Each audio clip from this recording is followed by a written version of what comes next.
是东京的秋叶原。看板人物今天来到日本，为您深入报道这几年全球掀起的高端家电风潮。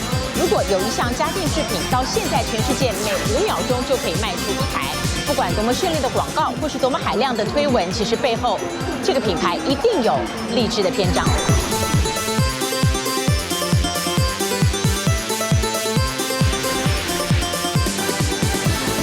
This is 8 times faster than that motor, and it's under half the weight, and of course very much smaller and quieter. And it has a turbine, a bit like a jet engine.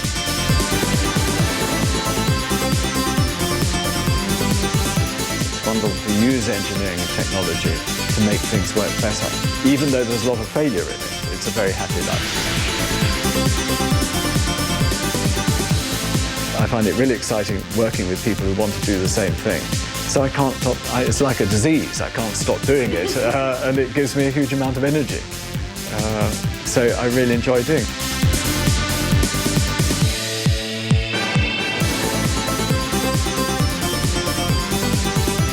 People don't want to be engineers. They want to be journalists or bankers or anything other than be an engineer, because they think that being an engineer means you're in a factory wearing a white coat and it'll be boring. So I want to change perceptions and encourage people to go into engineering.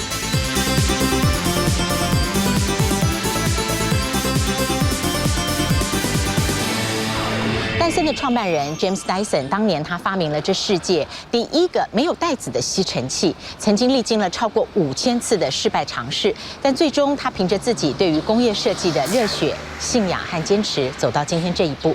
他现在是全英国排名第7的富豪，总资产已经高达1650亿。可是，在这一集节目里面，您将会分享到更多的是他艰苦卓绝、努力奋发的无形的财富。 这一切胜过世上任何的有形资产。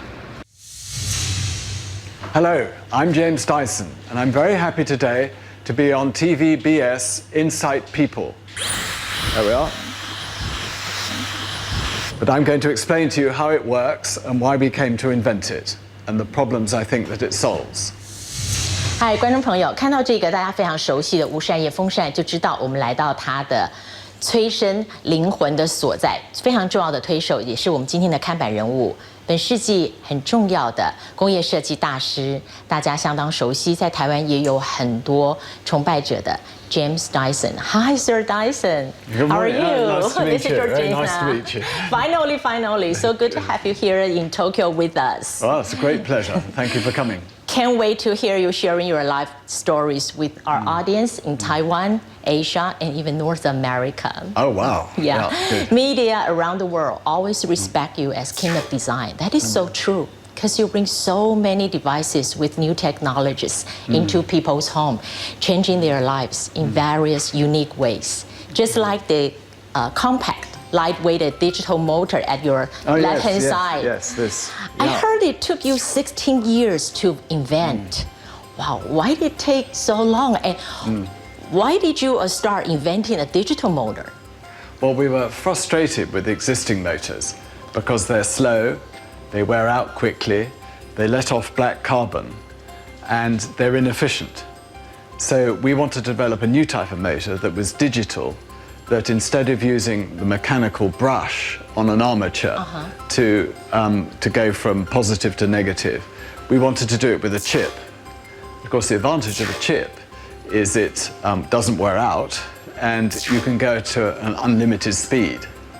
So our motors go up to 8 times faster than conventional motors, which means we can make them much smaller and much lighter and more electrically efficient, and have no emissions of carbon, nasty black carbon dust.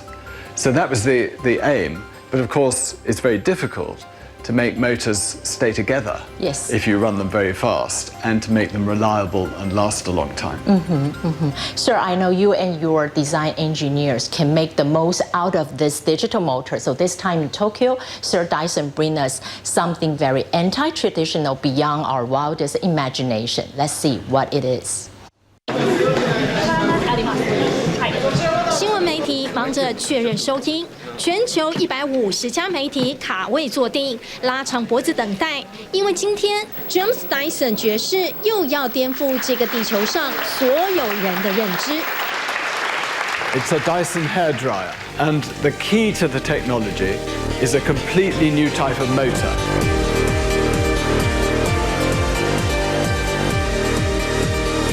会抢在东京发表，因为这个白色家电一级战区是 James Dyson 的福地，发明的第一台吸尘器 G-Force， 在工业革命的发源地伦敦乏人问津，转任战场来到东京反而大受欢迎。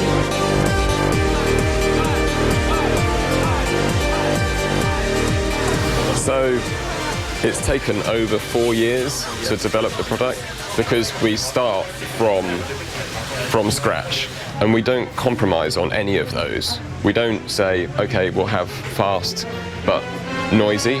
No, we want it to be perfect.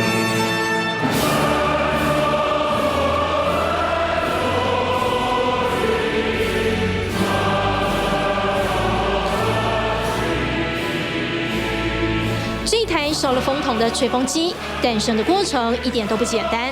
全球产品开发总监41岁的 Tom Prover 进公司13年，但有1/3的时间都专注在替这个无风筒吹风机催生。Tom Prover 提到的草图在 Dyson 是不能公开的秘密，所有员工灵感的蛛丝马迹全都得画在黄色笔记本上。在封面还有个重要的关键字 confidential， 至亲好友想看一眼，答案只有一个。Absolutely not. No. Are you sure? I'm sure. They wouldn't understand what was inside, but he's not going to have a look anyway. 每个随手写下的灵感都有可能改变10年、50年，甚至100年以后所有人类的生活。只要走进这扇门，就是走进无限可能的未来。这里是 Dyson 的研究发展部门。这一次 James Dyson 破例让 TVBS 踏进来，真正全球第一家，透过镜头见证，在 James Dyson 的高规格要求下，一项产品从研发到上市，得通过像少林寺18铜人的层层把关。就像这一间电磁相容测试实验室，就是跟看不见的敌人对抗。You don't want that you're using your hair dryer and somebody else, your neighbor, can see the TV, right? So. Dyson 的工程师有自信，在这里设计的任何产品领先其他科技大厂的技术，至少有10年以上，要求细微到连机器运作都得保持安静。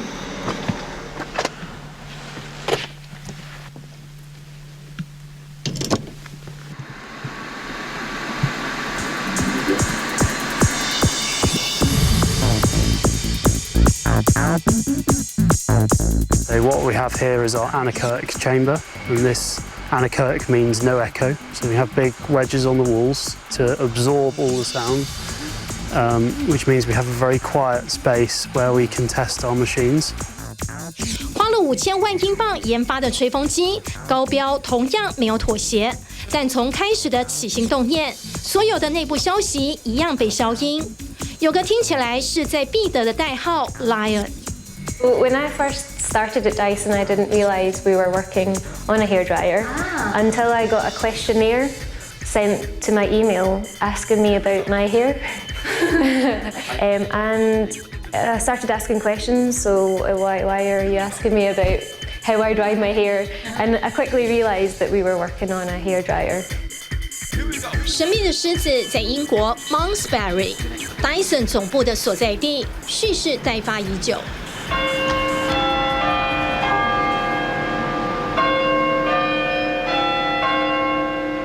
这个小镇像《哈利波特》里的霍格华兹学园，在这里似乎所有的创意都能点石成金。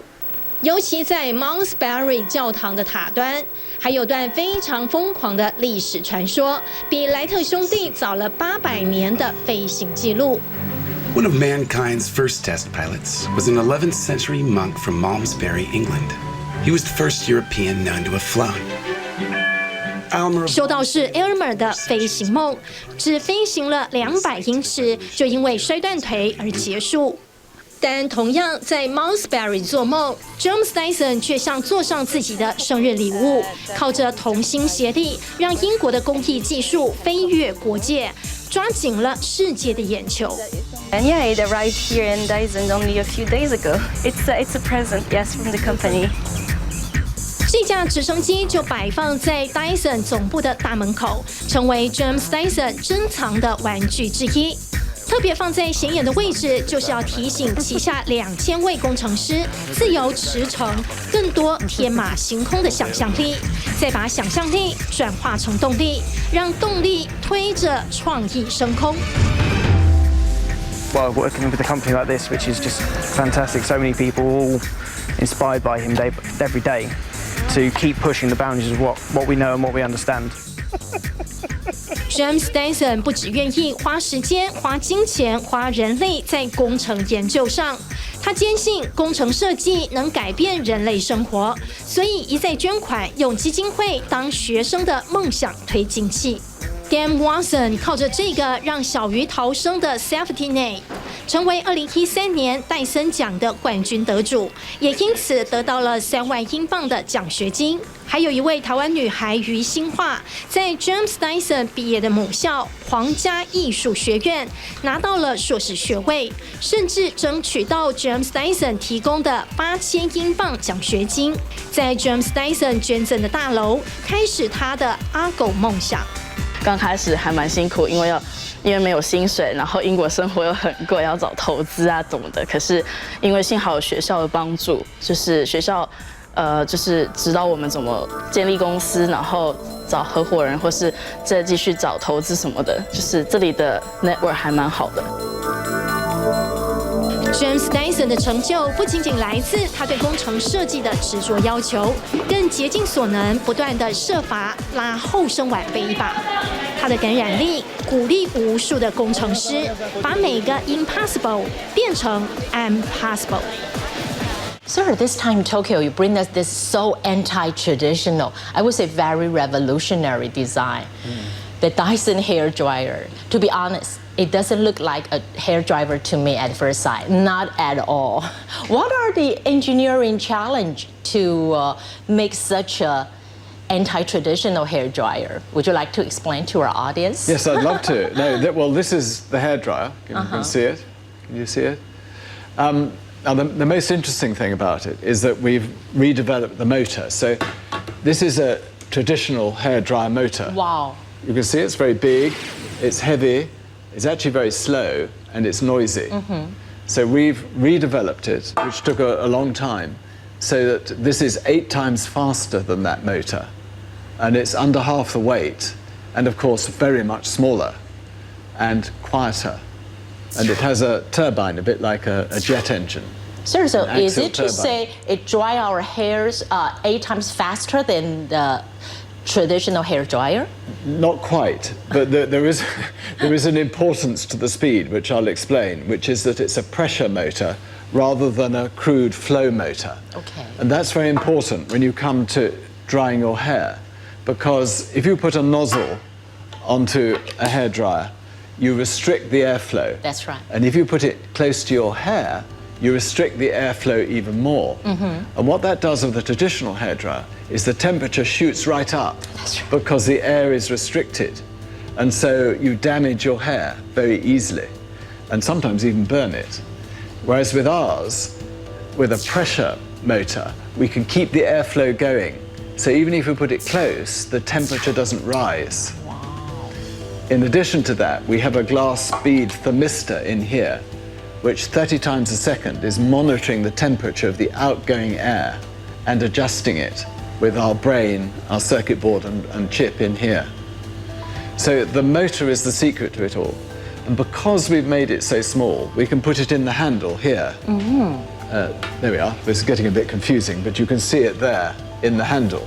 Let me hold for my audience. It's right here. Yes. So you're actually holding the motor. It's tiny. And being in this tube, we can use this as a silencer tube. to make the motor very quiet. And then all we have to put in here is the heater and the electronics. And that's why we have a hole through the middle. You see, you can... That's right. Well, this reminds me the bladeless fan. That's how you come up with the ideas? Yes, well, we're using that technology as well. So this provides some of the airflow, and then we draw extra airflow in through the back. So we multiply the airflow of the little motor itself. Well, the whole dryer is very light-weighted. Well, exactly, exactly. Not only is it light-weighted, but it's well balanced. So normally you have this big heavy motor here. So you've got this top heavy weight. That's right. Whereas we've got this weighs very little anyway, but we've got that in there. So there's no weight up there. So you don't get this dumbbell effect. So it's easy to hold, and it's lighter. And you're spending 20 minutes like this, holding this thing up here. So it's very important that it's very light and not top heavy.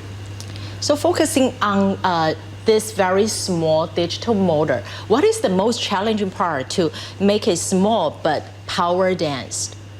Well, it is a big challenge. And the most difficult thing is that going at 110,000 RPM, it has to be perfectly balanced. And that, in fact, that's why we machine it from aircraft-grade aluminium. Oh. It's entirely machined, and it's machined for accuracy, both for balance and the shape of the blades and the tolerance with the outside casing. So accuracy and balance are absolutely critical. And in fact, if you get it just slightly out of balance, you have a lateral force of about 30 tons at 110,000 RPM. And the speed of the motor is ultrasonic, so the noise is not audible to the human ear. I believe it is to a horse. So as long as you keep the hairdryer away from the horse, you're okay. So that's one of the things that makes it quiet. So speed is very important for size, low weight, and also noise. But it's very difficult to develop and very difficult to manufacture. So the production line is entirely automated. It's totally robotic. There's no human anywhere in sight. And that's to get absolute precision and absolute consistency. Another extraordinary performance from you and your 2,000 design engineers. I would say that. Sir, so would you say this is the most breakthrough design for you so far? Oh, I hope that we try to break through every time we do a product. But this is our first product in personal care. Yes. Actually, people using it on themselves. So it's particularly exciting for that reason. This is like a fashion product, I would say that. I don't think it's a fashion product. No, it's technology applied to health and beauty. Very chic. Sir, you are famous for the quote, life is to solve problems that others ignore. You always connect technologies with home electronic device. Would you like to tell us how could you always manage to break through restrictions, come up with new ideas, and see the future needs that no one has ever articulated before? Well, in a way, it's very easy because the problems are there. You know, hair dryers are noisy and heavy and have problems with damaging hair. So we could see the problems. The difficulty is coming up with a solution.